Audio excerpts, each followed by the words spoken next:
Ngopi, ngobrol penuh inspirasi.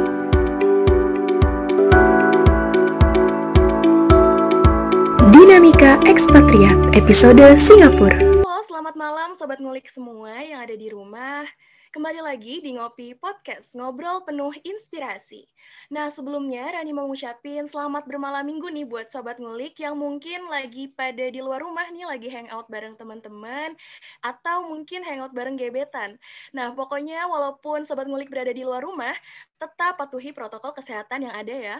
Nah, untuk Sobat Ngulik yang gabut, bermalam minggunya bingung mau ngapain, rebahan aja, mending ikutin Ngopi Podcast pada episode kali ini yang tentunya bakal ngebahas dan ngulik-ngulik tentang topik-topik yang menarik banget nih.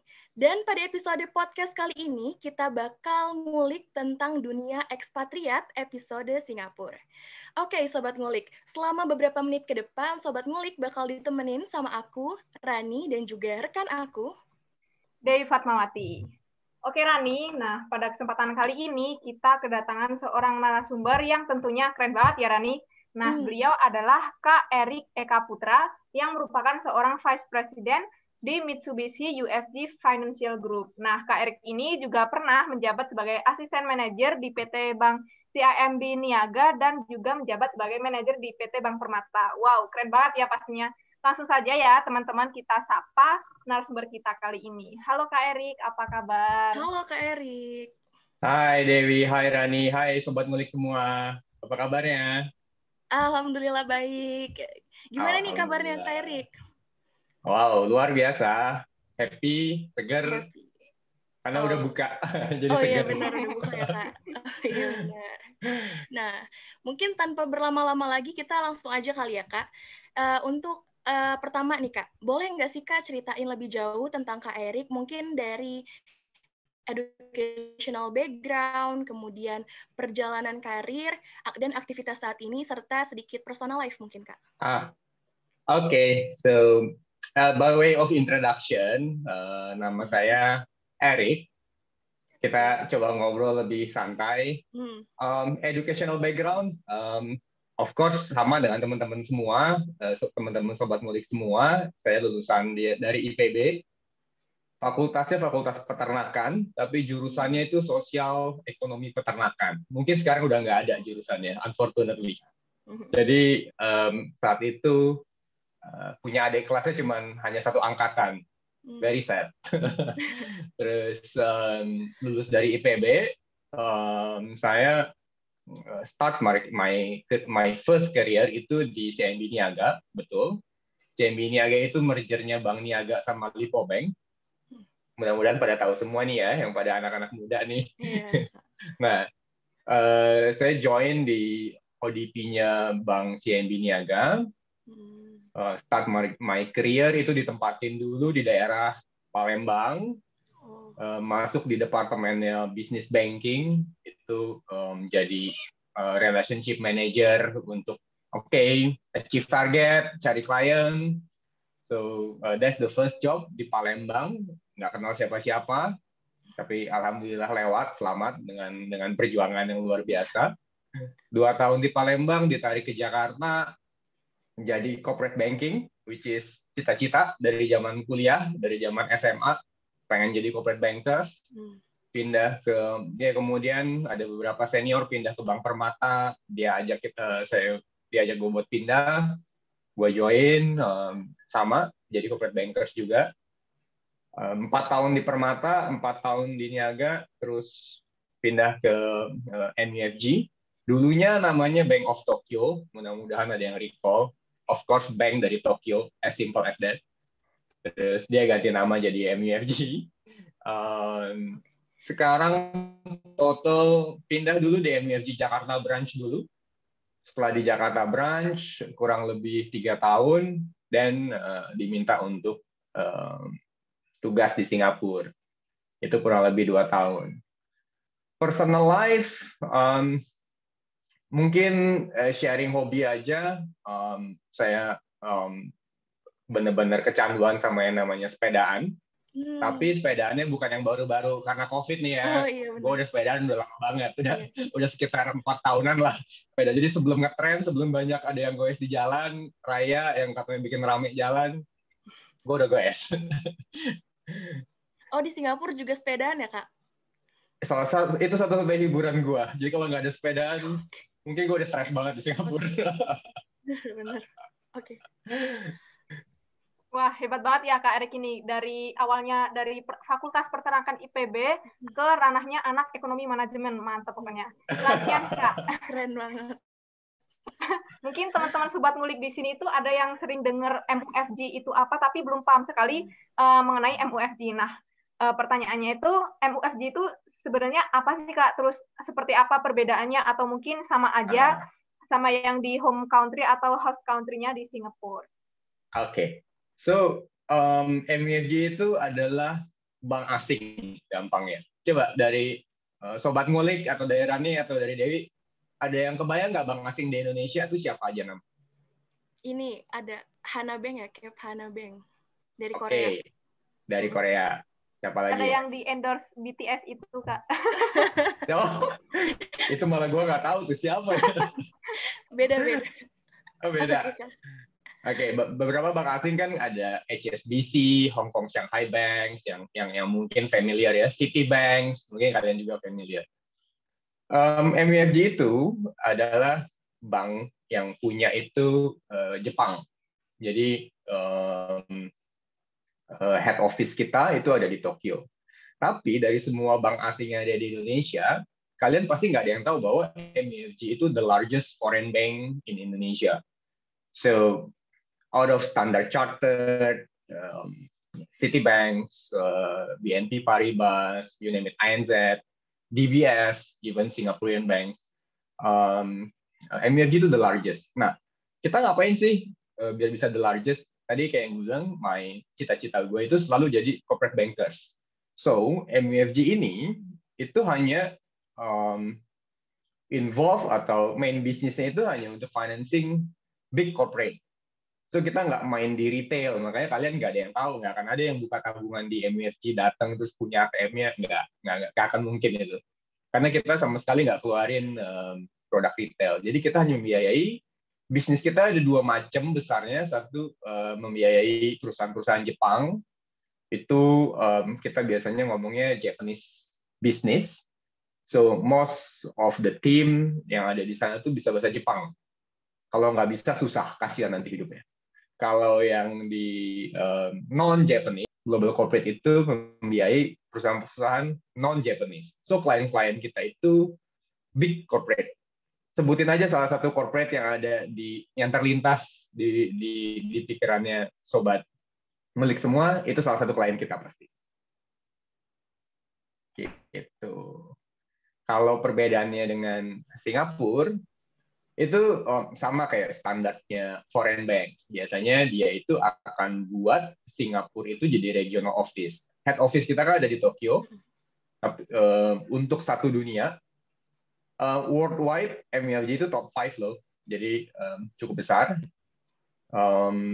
Worldwide, head office-nya di Tokyo, regional office-nya di Singapura. Jadi Singapura itu regional office untuk area Indonesia, India, Australia, dan Filipina, Vietnam, Malaysia, Korea, which is tadi siapa tuh endorsannya BTS, BTF apa BTS? Terus ada Hong Kong, China, so yeah, most of Asia Pacific kita regional office-nya di Singapura. Ternyata banyak juga ya Kak cakupannya gitu. Nah, menurut Kak Erik nih, kenapa sih Kak Erik itu tertarik untuk bekerja di bidang industri ini? Nah, role-nya, scope, atau tanggung jawab itu seperti apa sih Kak di MUFG Singapura ini? Nah, kalau ditanya kenapa sih tertarik jadi corporate bankers?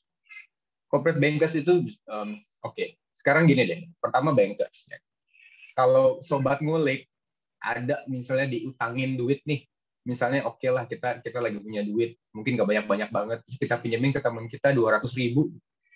Kalau nggak balik, bete nggak? 200.000. jadi mahasiswa bete dong. Bete. Dan zaman dulu saya mahasiswa juga 20.000 aja bete banget, nggak balik, bisa makan 2 kali tuh hari itu ya kan. Iya benar. Kantin IPB ya kan. Ya, Kak. Namanya juga mahasiswa ya kan. Nah, kebayang nggak jadi corporate bankers? Gue pernah ngasih bisa sampai hampir 2 triliun untuk gue kasih duitnya. Lu bayangin, jadi dan duit itu harus balik lagi ke kita kan, karena itu kan bukan duitnya bank, itu kan duit orang-orang yang nabung di bank, ya kan? So it's very interesting untuk selalu bisa kenal sama klien kita, bisa kita menganalisa klien kita, bisa kita assess, kita benar-benar liatin, kita bikin proposalnya, kita convince para approver untuk kredit tersebut di internal kita, dan kita jagain duit itu tuh harus balik ke kita. Triliunan itu. Nah, kebayangkan ngelihat 1 triliun aja pasti belum pernah kan? Even di layar komputernya mungkin belum pernah ya kan? Nah, bayangin itu dengan tanda tangan kita sebagai corporate banker, itu duit terbang ke tangan orang lain. Nah, itu harus balik. Itu luar biasa ilmunya. Dan the best-nya dari industri ini, yang peternakan aja bisa jalanin gitu. Apalagi yang di ilmu manajemen, apalagi. Jadi semua ilmu bisa jalanin ini, asalkan kita benar-benar jalanin, belajar, hati-hati. Karena jadi bankers tuh hati-hati banget. Sekalinya kita udah nggak dapet nih, duitnya nyangkut, nggak balik, bayangin aja 1 triliun kalau nggak balik. 20.000 aja bete, 200.000 aja bete. Nah, itu tuh kenapa gue bener-bener passion banget jadi corporate bankers. Selain ketemu, relation yang banyak, teman-teman baru yang nambah terus. 1 hari bisa aja nambah 1 orang, temen. Susah kan nyari temen. Nah, ditambah lagi artnya jadi corporate bankers itu selalu ada. Ya mungkin banking nggak terlalu diminati anak-anak muda zaman sekarang karena industri kuno, industri banyak aturan, mesti hati-hati, nggak dinamis, nggak santai. Tapi believe me, itu artnya nggak akan pernah mati deh kalau corporate bankers. Gitu. Wah, menarik banget nih ceritanya, Kak. Kalau masalah pinjam-minjam ya harus dibalikin pokoknya gitu ya, Kak. Wajib. Wajib dong itu mah. Lanjut nih ya, Kak. Kalau menurut Kakak nih, kemampuan apa sih yang harus dipersiapkan anak-anak muda jika kita ingin berkarir sebagai ekspatriat nih, Kak? Terutama skill yang dibutuhin itu apa gitu? Nah, skill, honestly, kalau kita ngomong Singapore Edition ya, memang banyak ekspat di sini, atau mungkin kita ngomong Indonesian di sini, itu lebih ke arah spesialis. Spesialis dalam artian IT, arsitek, itu banyak. Tapi knowing anak peternakan kayak gue, yang satu gedung cuma gue kayaknya yang peternakan. Jadi kalau ditanya tuh gue selalu capek, gue tuh lulusan mana. Itu bisa kok nyampe di sini. Artinya kan nggak ada scientific yang mengharuskan lu untuk bisa, baru lu bisa ke luar negeri atau jadi expat. Nggak juga. Jadi kenapa gue bisa jadi expat? Karena yang pertama, oke, kita jawab skill ya dulu. Skill paling basic yang pertama, yang gue mungkin nyesel, itu kalian bahasa Inggrisnya jangan average.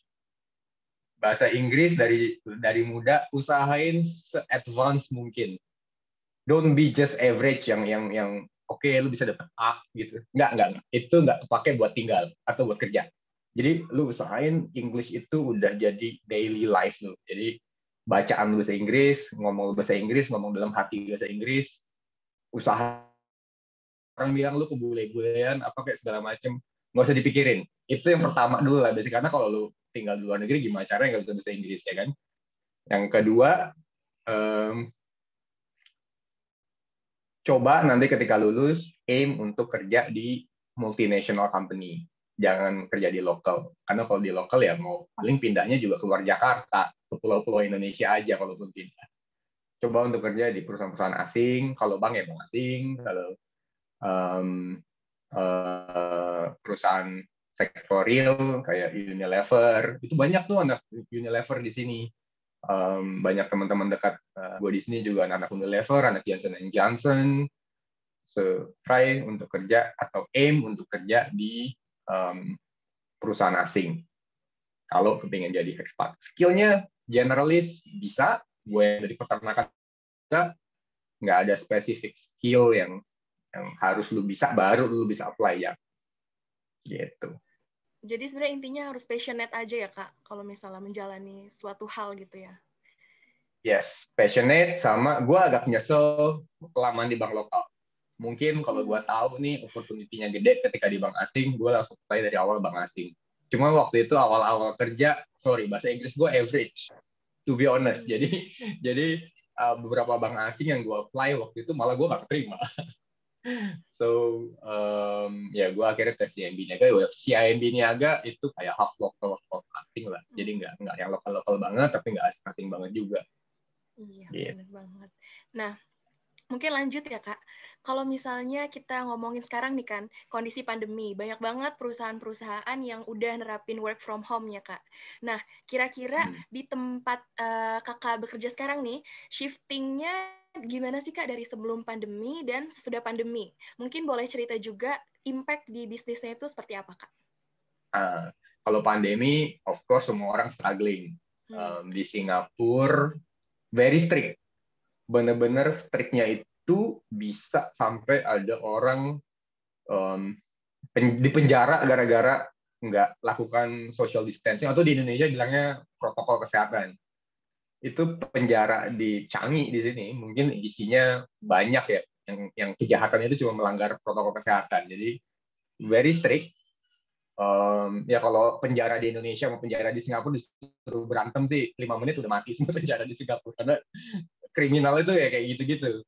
Terus suasana kerja tough banget di awal karena ketika COVID ada di sini, kita juga baru setahun di sini, nggak biasa kerja dari rumah, nggak biasa tinggal di apartemen, biasa tinggal di rumah ya kan, nggak ada persiapan untuk punya meja kerja, jadi kerja dari meja makan, laptop juga kantor belum punya laptop sendiri, susah banget. Terus namanya kerja di bank kayak tadi kita menganalisa face to face meeting itu critical, berubah jadi virtual meeting itu struggling karena kita biasa dealing dengan paperwork yang banyak, tapi ya mau nggak mau udah 2 tahun jalan juga.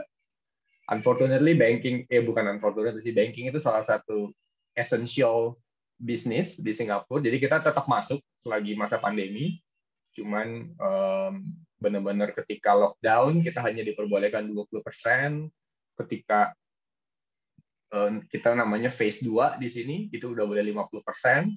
Kemudian kita sempat enter phase 3, bisa 75% masuk di kantor, hampir menjadi new normal.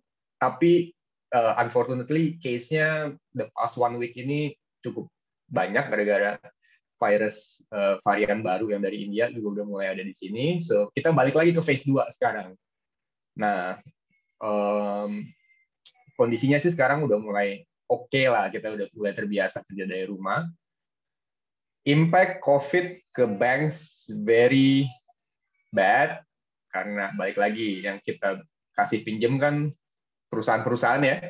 Kalau perusahaannya kena impact COVID, akhirnya dia bisnisnya mampet, ujung-ujungnya nggak bisa bayar utang deh. Sama aja kayak teman kan, wah sorry belum bisa bayar nih, soalnya lagi butuh duit, atau duit lagi nggak dateng nih. Ya, itu impact-nya cukup signifikan. Gitu. Wah, ngaruh banget ya nih gara-gara pandemi, terus perusahaan juga dituntut berubah untuk menyesuaikan kondisi. Cuman bedanya kalau di Singapura itu sangat strict peraturannya, tapi kalau di Indo malah boleh wisata tapi nggak boleh mudik gitu. Iya, sampai update terus beritanya, sampai pusing sendiri. Ya. Oke, lanjut nih Kak.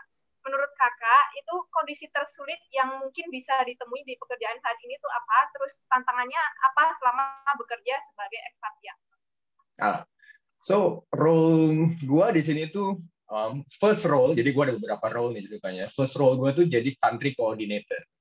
Jadi kayak tadi Singapura regional office, saya di Jakarta dulu jadi marketing, di sini pindah jadi country coordinator-nya. Jadi semua deal yang tadi triliunan, miliaran untuk diajuin itu harus dapat approval dari regional CEO di sini. Nah, regional CEO ini gue yang koordinir semua deal-nya, gue assess, gue present ke mereka, dapetin approval-nya mereka. Oke, terus di Indonesia ketika gue ditunjuk, di-assign untuk kerja di sini, itu menjadi country coordinator-nya Indonesia. Obviously untuk jadiin added value buat Indonesia, jadi urusin deal-dealnya Indonesia, ya kan? Deal-deal yang emang klien gue juga, ya, yang gue tuh udah lama banget gue ikutin gitu. Berangkatlah gue ke Singapura. Ketika gue nyampe di hari pertama gue, bos gue bilang, lu nggak handle Indonesia ya, lu handle-nya India sama Singapura. Gue bingung mau gue handle apa ini, perusahaan-perusahaannya apa nih, makanan apa nih, gue nggak tahu. Rupi di-convert ke US dollar berapa, lu harus baca laporan keuangannya, lu ngertiin bisnisnya. Tipikal India, tim India nih, kayak kan mereka kan demen ngomong. Jadi kalau gue nanya satu pertanyaan ke mereka, yang jawab tuh kalau lagi kontrol bisa 3 orang. Jadi gue bisa kalah fight sendiri nih. Singapura, to be honest, Singapura pinter-pinter, jago-jago, detail, dan pressure-nya mereka di satu gedung, satu lantai sama gue. Jadi kalau gue lelet, nggak dapet approval-nya cepet, mereka tinggal nyamperin ke gue, ngadu ke bos gue, ribet deh udah urusan. Itu struggling banget, karena I know nothing mengenai Indian business, Indian market. I know nothing about Singapore market. Ya Singapore market sedikit-sedikit tahu lah, tapi nggak yang setahu itu juga lah, ya kan? Karena kita nggak pernah prepare untuk hal itu. So itu setahun pertama di sini struggling. Ya tapi lama-lama karena kita juga RM, kita coba adaptasi, udah mulai punya banyak teman, making friends. Kuncinya sih making friends sih. So making friends sama teman-teman di sini, sama teman-teman di India, mereka mulai percaya. Ya akhirnya jalan gitu aja sih. Itu ya yang paling capeknya. Tahun pertama di sini kayaknya gue pengen langsung pulang deh ke Indonesia. Karena banyak itu ya Kak, challenge-nya ya Kak. Iya, challenge-nya banyak banget. Setiap hari knowledge baru. Setiap hari, wah ada company ini, ada perusahaan ini. Kita nggak tahu dia bikin apa, kerjaannya ngapain di sana. Itu mungkin usage Google search gue banyak banget. Nah, berarti kan ngomong-ngomong tentang 2 negara berbeda nih Kak, pasti kan ada tuh perbedaan culture antara Indonesia sama Singapura. Nah, kira-kira dalam bekerja dalam tim ataupun pengelolaan pekerjaan itu perbedaannya apa sih Kak di antara Singapura sama Indonesia? Oke, perbedaan yang paling signifikan di Singapura itu lebih individualis. So, kita kerja, fokus, serius, kita makan siang, kita nggak ada tuh kalau di Indonesia kan mungkin jam 11-an grup udah rame, makan siang di mana bro, makan siang di mana nih, janganlah, jangan di sana, jangan di sini, wah itu pilih makan siang aja ribet banget. Nah, itu mungkin jam 11, kalau di sini nggak. Jadi kita kalau mau makan sama orang lain, kita harus tanya dari jauh-jauh hari bikin appointment. Itu jadi kerjanya lebih individual, bener-bener individual performance lo dilihat, gimana lo manage kerjaan lo, gimana lo deliver kerjaan lo, itu you are on your own. Mereka di sini very efficient, datang nggak pakai ngobrol, kerja, prioritasin kerjaan mana yang mereka selesaikan duluan. Cara mereka menganalisa itu detail, mereka tahu sampai ke sedetail-detail dalam-dalamannya perusahaan tuh mereka tahu, mereka kenal, mereka bisa present dengan bagus, dan mereka punya kalau gue lihat knowledge untuk global knowledge-nya lebih bagus. Gitu. Jadi ya mungkin karena Singapura kecil kan. So orang-orang Singapura itu global knowledge-nya somehow lebih bagus. Jadi untuk sobat ngulik nih, untuk kedepannya tuh bisa dicontoh juga, perbanyak global knowledge. Local knowledge ya, political oke, tapi global knowledge ternyata bermanfaat banget ketika kerja di luar. So itu signifikan perbedaannya. Sisanya sih, I think orang-orang Indonesia juga etos kerjanya juga bagus. Cuman kalau di luar kantor, obviously orang-orang sini jauh lebih nurut daripada orang-orang di Indonesia karena takut. Takut didenda. Karena di sini apa denda bayar. Iya benar Kak. Iya, gua aja pernah didenda bahkan. Oh iya. Iya, Kenapa tuh Kak? salah satu one of my family. Padahal kita, ya dia tuh lagi one of my family lagi sepedaan. Tapi saat itu aturannya hanya boleh sepedaan dengan orang yang tinggal di rumah. Padahal dia sepedaan jauh-jauhan. Nah, tapi emang protokolnya ketat banget. Walaupun jauh-jauhan, kayaknya dia bisa baca kali ya. Udahlah, PGP ya. Akhirnya didenda deh. Itu lumayan banget didendanya. Nggak berani nggak bayar, harus bayar. Iya bener, taat banget ya Kak sama peraturan berarti ya. Betul, daripada didenda kan, mendingan nurut. Gitu. Iya benar. Dari budaya mereka itu, jadi kita bisa niru nih, kalau kita itu harus fokus terhadap apa yang harus dikerjakan. Nah, lanjut nih Kak, suka dukanya menjadi ekspatriat itu apa sih Kak? Dan apakah Kakak akan kembali ke Indonesia lagi, atau sampai pensiun lebih memilih jadi ekspatriat Kak? Boleh diceritakan. Oke, suka duka, ya gue selalu percaya harus lebih banyak sukanya daripada duka ya. Kita startup yang lebih sedikit dulu aja. Kalau dukanya sih cuman paling awal-awal nyampe di sini kaget, biasa naik mobil, terus tiba-tiba harus sekarang panas-panasan jalan kaki, ya kan? Terus naik bus, naik MRT-nya sih enak banget di sini. Cuman ya kan sekeluarga juga berangkat nih ke sini. Jadi biasanya kita tinggal masuk mobil, anak-anak duduk santai. Ini kita mesti ngangkut-ngangkut, naik bus, bawa gembolan. Itu awal-awalnya tough banget. Terus kita di Indonesia kan kita banyak bantuan ya kalau di rumah, ada helper yang bisa banyak, kita bisa ada helper, bisa minta tolong bikinin ini bikinin itu. Ya di sini nggak bisa punya helper. Kalaupun bisa, mereka mau tidur di mana? Kita kan juga ya, kalau di Indonesia kita tinggal di landed house, kalau di sini kita tinggal di apartemen, which is jauh lebih kecil. Itu tough banget di awal-awalnya, super tough. Tapi lama-lama itu sih cuman biasain diri aja.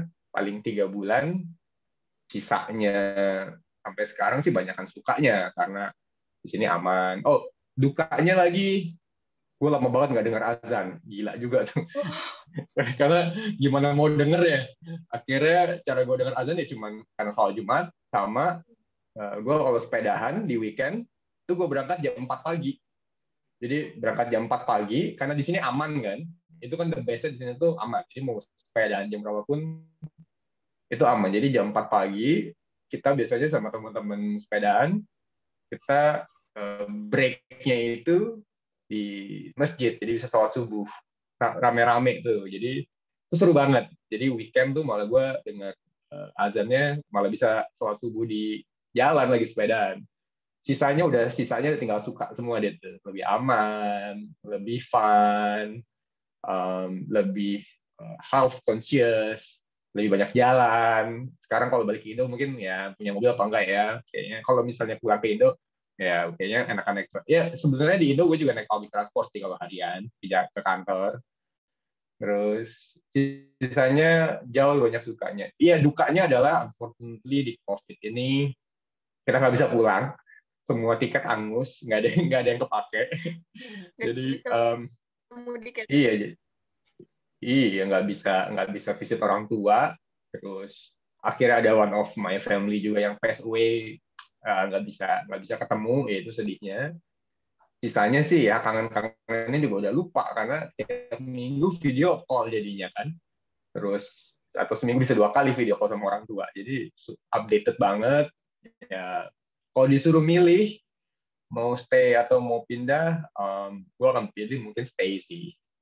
Karena gue suka teratur, gue nggak suka keributan, gue nggak suka orang ngomel-ngomel, marah-marah di jalan. Jadi gue lebih sukanya orang teratur, ngantri, tertib, bersih. Di dalam untuk kehidupan di luar kantor enak banget di sini. Kehidupan di dalam kantor ya memang capek sih, karena you are on your own. Teman ada tapi nggak kayak kalian temenan di Indo gitu loh. Bisa yang deket, bisa yang ini gimana sih cara kerjanya, ini gimana sih, itu susah, itu harus bisa sendiri. Jadi kalau disuruh pilih, gue akan pilih di sini. Oke, berarti karena keteraturan ya, karena udah terbiasa sama lingkungan yang ada di Singapura mungkin ya Kak, lebih nyaman juga di Singapura gitu. Lebih ya nyaman sebenarnya subjektif, nggak banyak juga sih orang expat yang betah di sini, karena tadi itu keterbatasannya very strict kan, ngapa-ngapain nggak bisa bandel, jam segini udah harus balik, nggak bisa asal gitu. Tapi gue suka teratur, jadi gue jadi suka deh di sini. Oke Kak, berarti mungkin terakhir nih Kak, apa pesan Kakak untuk para fresh graduate dan juga mahasiswa ataupun sobat ngulik yang lagi nonton Ngopi Podcast kali ini, itu agar bisa sukses juga nih, seperti Kak Erik berkarir menjadi ekspatriat juga nih Kak? Nah, buat sobat ngulik nih yang benar-benar baru lulus, yang pertama sih saran gue, being persistent, being strong, never give up. Lu enjoy kerjanya. Kerjaan gue dulu itu di Palembang, nggak kenal siapa-siapa, gue pegang kredit macet lagi, jadi gue harus nagihin tuh. Gue bahkan ada satu toko, gue harus tagih setiap hari uang dari kasirnya recehan. Karena gue minta duit gue balik. Lu bisa bayangin nggak? Jadi lu enjoy deh tuh capeknya, sakitnya, penat. By the way, gue 3 bulan di Palembang, gue kena demam berdarah. Dan gue jalan kaki sendiri ke rumah sakit, bos gue demam berdarah. Terus saat itu bahkan gue masuk ICU, antrian ke-13, rumah sakit masih sedikit saat itu. Dan dia bilang kalau sampai sore nggak dapet kamar, lu cari keluar ya rumah sakitnya. Lah, gue aja udah mau pingsan. Gimana mau nyari keluar gitu. Ya.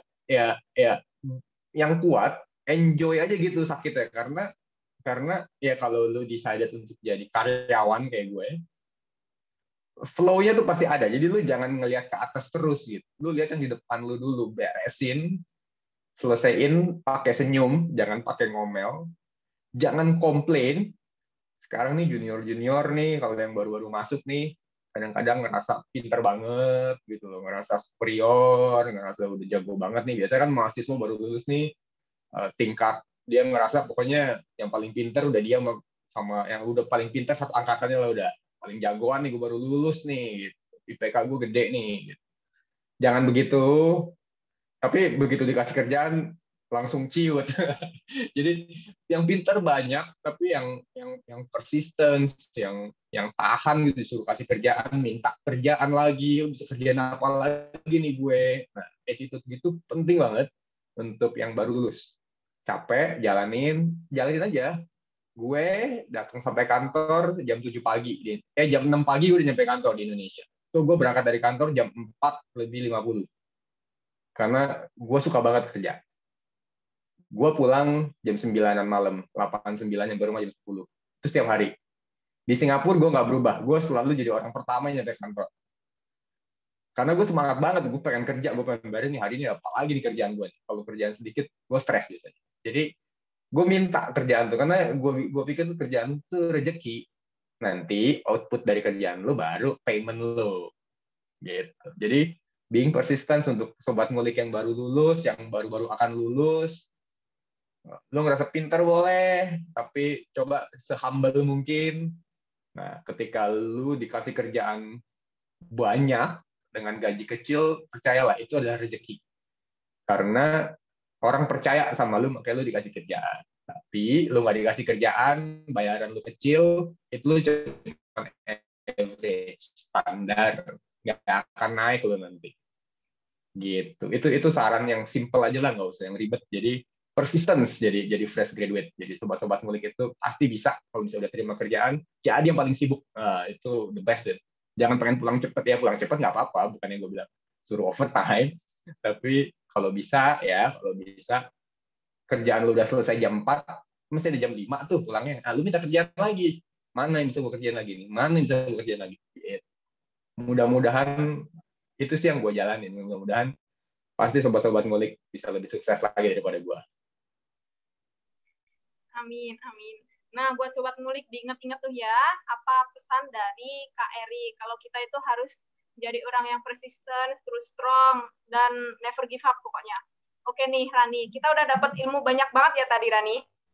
Bener banget deh, udah dapat banyak banget. Tadi kita dapat banget skill-skill yang harus dipersiapin anak muda. Itu kita harus bersiap bahwa bahasa Inggris nih, terutama kemampuan bahasa Inggris kita tuh nggak boleh average aja. Jadi kita harus bisa advance juga, se-advance mungkin dari perkuliahan. Dan kita juga local knowledge itu penting, tapi perkayalah diri kita dengan global knowledge itu tadi ya Kak. Dan satu hal yang perlu di-highlight juga nih Sobat Ngulik, bahwa kita dalam melakukan suatu hal, suatu pekerjaan itu harus be passionate gitu. Gitu deh. That's true. Sebelumnya, terima kasih banyak buat Kak Erik udah meluangkan waktunya untuk sharing-sharing bareng kita semua, Sobat Ngulik semua. Terima kasih banyak nih Kak. Ya, makasih banyak Kak. Terima kasih ya udah di-invite nih ke podcast ngopinya, keren banget. Thank you ya Sobat Ngulik semua udah dengerin. Mudah-mudahan nggak ngantuk, mudah-mudahan nggak bosen. Dan mudah-mudahan lebih sukses lagi daripada gua. Itu yang paling penting. Amin. Oh iya, buat Sobat Ngulik nih, jangan lupa buat nonton terus tayangan Ngopi Podcast di YouTube-nya Center of Management, karena di situ ada banyak banget podcast dengan berbagai episode dan topik-topik yang menarik. Atau bisa juga kalian dengerin di Spotify-nya Future Star ITB. Oke, sekian Ngopi Podcast episode kali ini. Buat Sobat Ngulik, tetap jaga kesehatannya ya, karena pandemik tentunya belum berakhir. Sampai bertemu di episode selanjutnya. Sampai jumpa. Dadah. Happy weekend. Bye-bye. Happy weekend. Terima kasih untuk Sobat Ngulik yang udah ngedengerin Ngopi Podcast kali ini. Dan jangan lupa untuk tetap stay tune di Ngobrol Penuh Inspirasi selanjutnya. Bye-bye.